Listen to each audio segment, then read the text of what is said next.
Welcome to the Three Martini Lunch. Grab a stool next to Greg Columbus of Radio America and Jim Garrity of National Review. Three Martinis coming up. And we're so glad you are with us on the Three Martini Lunch. We're brought to you today by Honey. Right now, head over to joinhoney.com/martini, but only if you want to save money on a lot of different online purchases. Otherwise, Honey's not for you. But if you like saving money, they're totally for you, and we'll talk about them a lot more in just a little bit.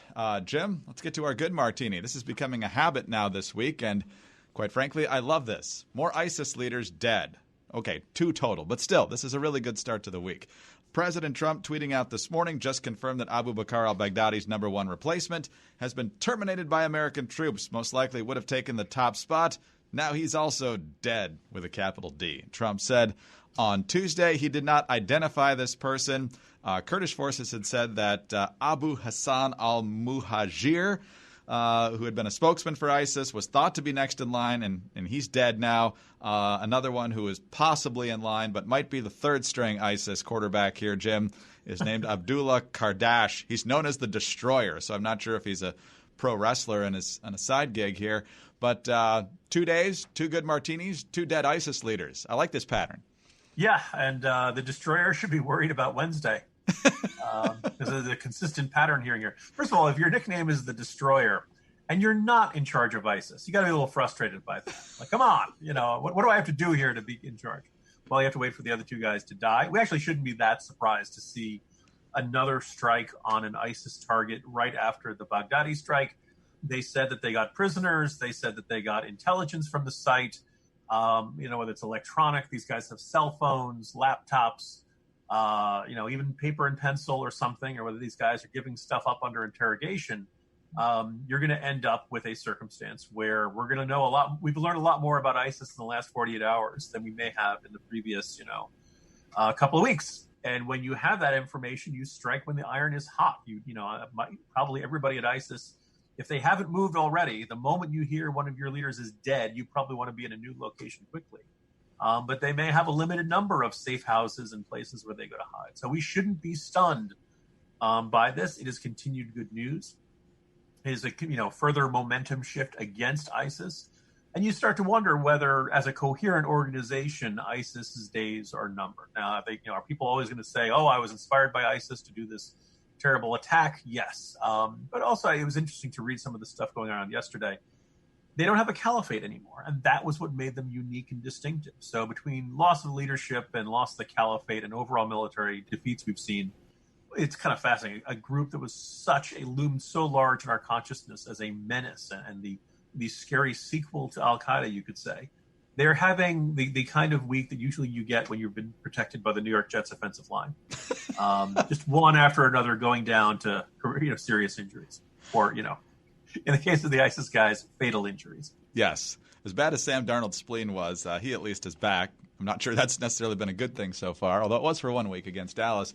Jim, my question here when it comes to ISIS leaders getting knocked off here, which of course is a fantastic thing, is there like a political scramble like we see in the United States whenever there's a political vacancy where Senator so-and-so has been there for 30 years and then everybody who's a little bit further down on the ladder in politics in their state is like, "I'm so sorry to see that so-and-so has passed." And then they immediately try to clear the field and make sure that they have as few competitors as possible to take over. I think there was a good Daily Show joke from earlier in the War on Terror when we'd killed some sort of, ISIS suicide bomb commander. And he said that, for suicide bombers, there's really only 2 career paths. You rise in the ranks to become the guy who sends out the suicide bombers, or you end up becoming one of the suicide bombers. And you don't see a lot of veteran multiple term suicide bombers running around out there. Part of the problem with these groups is that they create offshoots and splinter groups and all that kind of stuff. You got to wonder, if you're of any distinction in ISIS right now, do you even want to keep the brand name anymore? Pretty striking that things could change so quickly. So is that the ISIS equivalent of setting up a PAC instead of running for office? I mean, how far do we want to take this analogy? Look, this is an independent terrorism expenditure operation. We're not coordinating. Oh, man. All right. Well, what you do want to do is coordinate your online purchasing to save as much money as possible. And you know what? We are in the bulk of the holiday season now. Hopefully you've done your Halloween shopping, but there's still 2 days, so there's still time. If you just realized your kid doesn't have a costume or something, maybe you want to get some candy.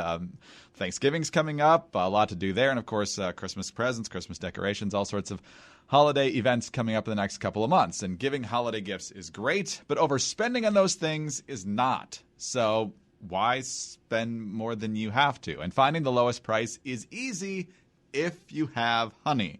Honey is a free browser extension that automatically finds the best promo codes wherever you shop online, which means you are always getting the best deals without even trying on over 20,000 sites. 20,000 sites like Amazon, eBay, J.Crew, Sephora, Expedia, Target, Best Buy, you name it. So whether you're trying to buy gifts or maybe you're trying to book that trip to Grandma's house for Thanksgiving or Christmas, Honey is the way to go to save money on all of these things. And given how much you're probably going to need to buy in the coming weeks, saving money as often as possible, a few bucks here, maybe more than a few bucks there, you're going to feel very satisfied with how smart you were with your shopping.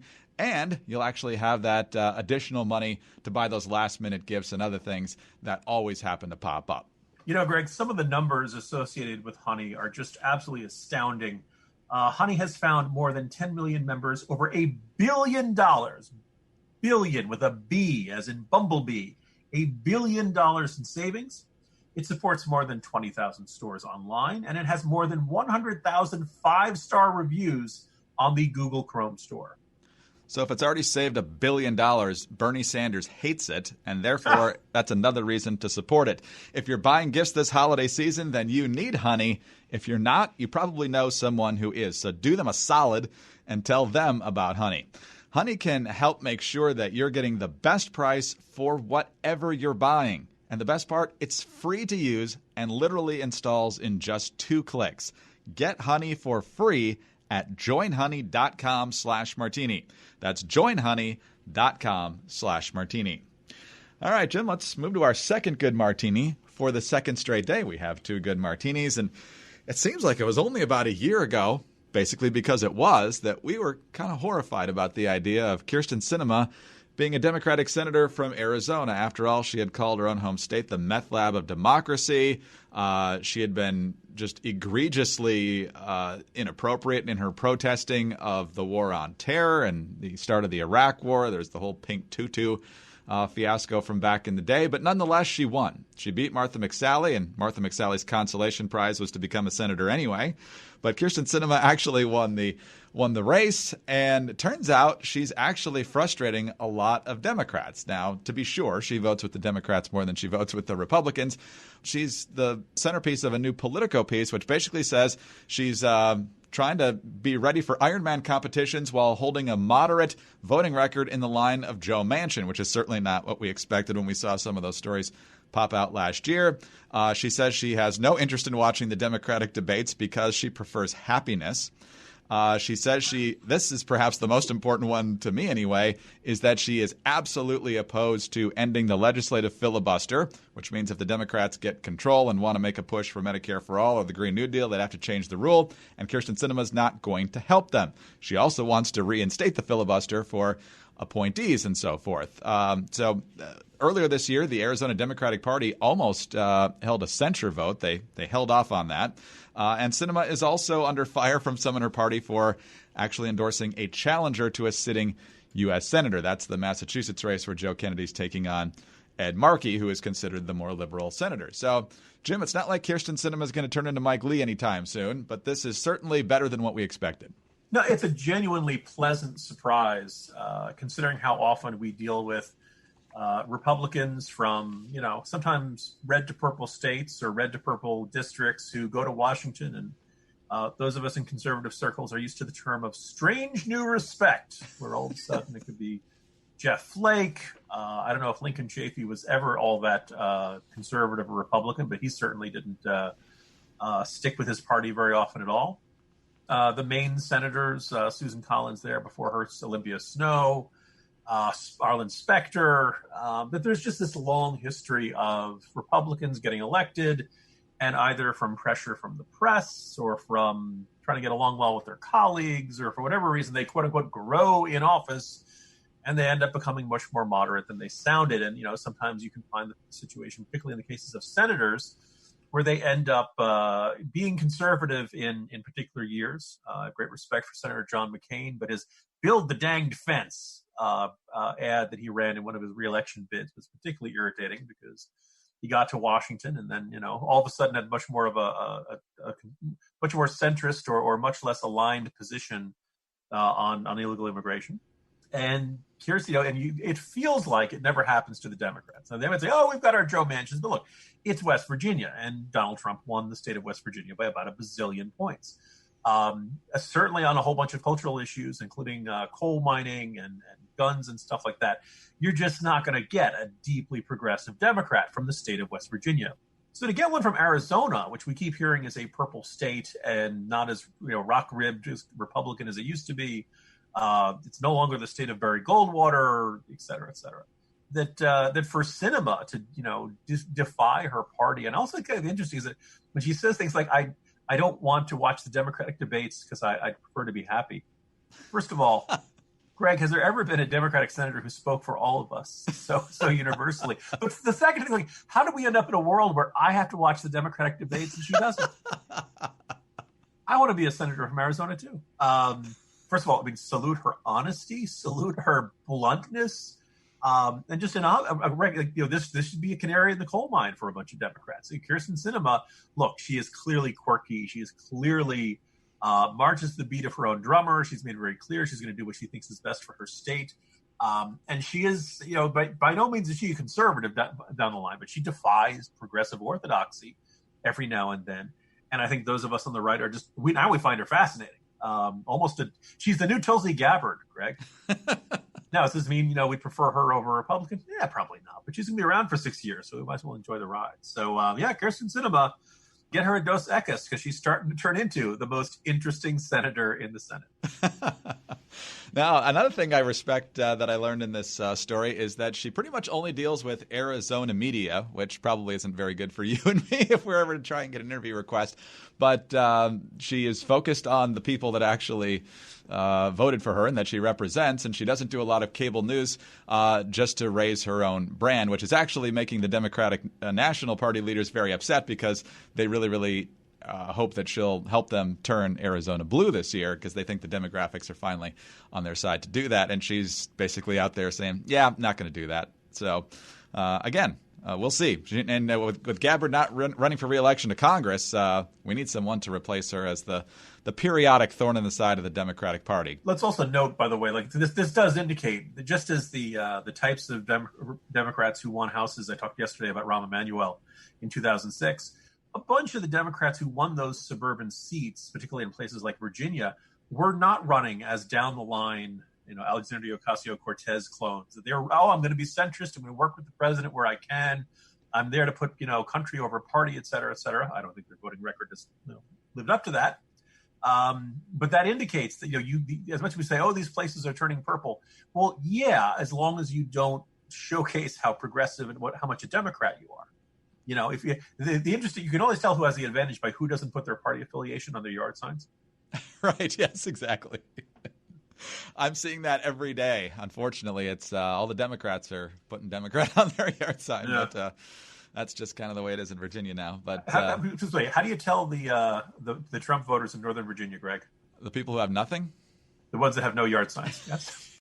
All right, on to our crazy martini. But let's stay with the U.S. Senate and let's talk about a seat that we're almost taking for granted that Republicans are going to once again pick up in 2020, and that's the Alabama Senate seat. A strange sequence of circumstances led to Doug Jones defeating Roy Moore because of allegations against Roy Moore that go back to the 70s and 80s and underage girls and all sorts of other things that if you've been with us for a long time, you know what I'm talking about. So there's a lot of Republicans who think that this is low-hanging fruit, and so they just got to pick a nominee to get in there who's not named Roy Moore and win the seat back.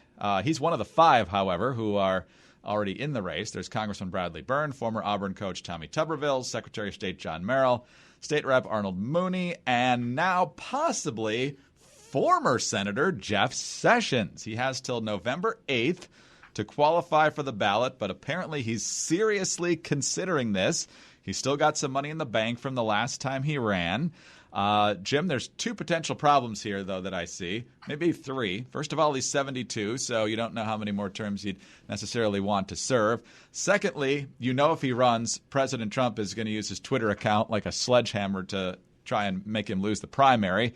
And with 6 people in the race, 5 of them aren't named Roy Moore, which means that they're splitting the anti-Roy Moore vote. And so I don't have any doubt that Jeff Sessions would probably be a pretty good senator like he was before, but I'm not sure it's ultimately the best thing for conservatives for him to get in here. Yeah, I want to use Jeff Sessions as an example of a broader trend. On the campaign trail in 2015, 2016, Donald Trump loved to tell the story of the scorpion and the frog. Right? Most people probably heard it. It ends with, the scorpion ends up stinging the frog, even though he promised not to. And the frog's like, how could you do this to me? And he's like, you knew I was a scorpion when you let me go on your back. This is who I am. This is what I do. Don't expect me to change, which was, either a really funny and self-aware story from Donald Trump or an ominous warning that everyone around him kept ignoring. And, there are a few people who have left the administration of Donald Trump with their reputations either intact or enhanced. I think Nikki Haley comes to mind. Right. I'm sure there are others that are not coming to mind. And I say this as somebody who's seen friends and colleagues and people I've known from before the Trump days go to work for the Trump presidency. And some, Kevin Hassett on the Council of Economic Advisors, Larry Kudlow, longtime friend of National Review, John Bolton, right, National Security Advisor, folks who we have, been, one degree of separation with, or have helped with the magazine, or have appeared on our pages, or have gone to work for this president. In most of the cases, it's turned out really bad for them. They've left under very bad terms. They've been very frustrated by the president. I think, obviously the Bolton is maybe the most classic example of this. People join because they believe in this president. They want to help the president. They've been asked to help. People like Bill Taylor tell the story of how their spouses don't want them to do it. They feel like they have a duty, and it turns out really badly for them. And so whenever I hear about somebody going to work for the administration who I like and respect, I feel like, remember the story of the frog and the scorpion? This could turn out really badly. There was one U.S. senator who endorsed Trump before everybody else did. It was Jeff Sessions. Jeff Sessions was in the job for just a very short time before he made the decision to recuse, and this obviously angered Trump. Now, look, this is not the first time a president has had a beef with a cabinet official. It happens. That's, that by itself is not the issue. Trump going onto Twitter to humiliate him and talk about what a terrible job he's doing and to call him names and stuff like that, that is unusual. And most people would say a self-respecting person would say, you know what, Mr. President, if you don't want me here, I'm not going to be here. I quit. I'm out of here. Sessions hung on for about a 2-year span, and here he is. I don't, for a variety of reasons, everything you listed there, Greg, the age, the fact that obviously he would further divide a primary and perhaps increase the odds of Roy Moore win. I just don't know how many people are clamoring for a Jeff Sessions return. Now, if he won the nomination, he'd probably beat Doug Jones like a drum. But I don't think Trump could put his beef beside. That's not on brand for Donald Trump. And I think that it would complicate things in Alabama. And I'm ready. Look, it's Alabama. We should be able to find a scandal-free conservative Republican. It's like what they grow down there, isn't it, Greg? Yes. This, again, should be the low-hanging fruit, and this could complicate it more. But the president, you would think, wouldn't spend a whole lot of time berating his own party's nominee if Sessions were to be the nominee, but you just can't assume that. And that's kind of a bizarre thing. How lucky do you feel, Republicans? How lucky? Look, we'll definitely pick up this seat as long as the president has impulse control. What could go wrong? Oh, man. Happy Tuesday, Jim. See you tomorrow. See you tomorrow, Greg. Jim Garrity, National Review. I'm Greg Columbus of Radio America. So glad that you were able to stop by for the 3 Martini lunch today. And don't forget to head over to joinhoney.com/martini to save money online. And tune in Wednesday for the next 3 Martini lunch.